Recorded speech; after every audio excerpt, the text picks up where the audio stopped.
ভিকি কৌশল এবং রাশমিকা মান্দানা অভিনীত 2025 সালে দুর্দান্ত সিনেমা সাবা মুক্তি পেয়েছে।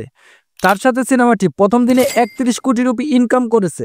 আমরা এই ভিডিওতে সিনেমাটি রিভিউ করব। চলুন তাহলে শুরু করা যাক।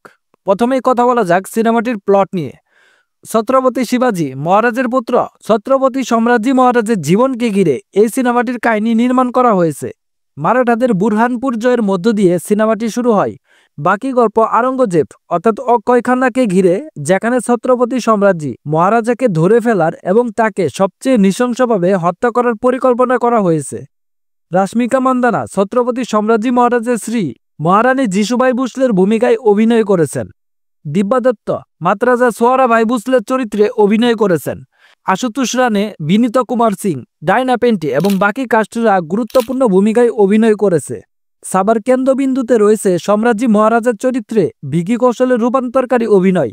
ভিকি কৌশল চরিত্রটিকে এতটাই দুর্দান্ত এবং শারীরিকভাবে এমন অভিনয় করেছেন যে তার চরিত্রটিকে সম্ভবত তার ক্যারিয়ারের সেরা ভূমিকাগুলির মধ্যে একটি হিসেবে স্মরণ করা হবে। অ্যাকশন কোরিওগ্রাফিটি সম্পূর্ণ আলাদা ছিল। এই সিনেমাতে অসাধারণ যুদ্ধের দৃশ্যপট দেখানো হয়েছে, যা সিনেমাটির মহাকাব্যের অনুভূতিকে আরও বাড়িয়ে তোলে। অসাধারণ সিনেমাটোগ্রাফি সেই যুগের মহিমা এবং কঠোর বাস্তবতাকে তুলে ধরেছে। ছবিটিতে কেবল একটি ঐতিহ্যই বর্ণনা নয়, বরং মারাঠা ঐতিহ্যের একটি দৃশ্য সুন্দর করে তুলে ধরে। 50 মিনিটের একটি বর্ধিত দৃশ্যপট, যা নির্মম এবং শক্তিশালী ছিল। সেই সাথে সাবার কিছু ত্রুটিও রয়েছে। গল্পটির ঐতিহাসিক তাৎপর্য অপরিসীম হলেও এর বাস্তবায়নের জন্য আরও সূক্ষ্মতার প্রয়োজন ছিল। সিনেমাটির প্রথম অংশ দীর্ঘ মনে হয়েছে এবং দ্বিতীয় অংশে যুদ্ধের দৃশ্যগুলো আরও আকর্ষণীয় হতে পারত।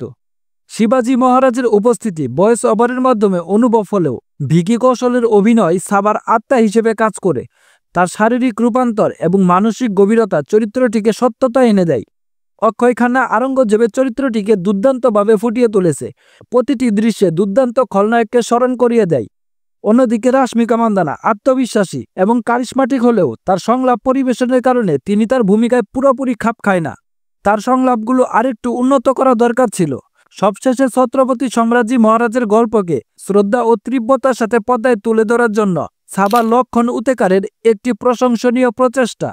সিনেমাটিতে গানের মান এবং গতির ত্রুটি থাকা সত্ত্বেও সিনেমাটির প্রধান অভিনয়, বিশেষ করে ভিকি কৌশলের অভিনয় এবং এর শ্বাসরুদ্ধকর অ্যাকশন এবং দুর্দান্ত উপস্থাপনা দ্বারা এটি শক্তিশালী হয়েছে।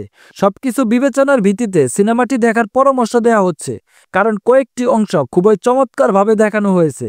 এই সিনেমাটির জন্য আমাদের রেটিং হচ্ছে 3 আউট অফ 5। ভালো থাকবেন সবাই, দেখা হবে পরবর্তী কোনো ভিডিওতে।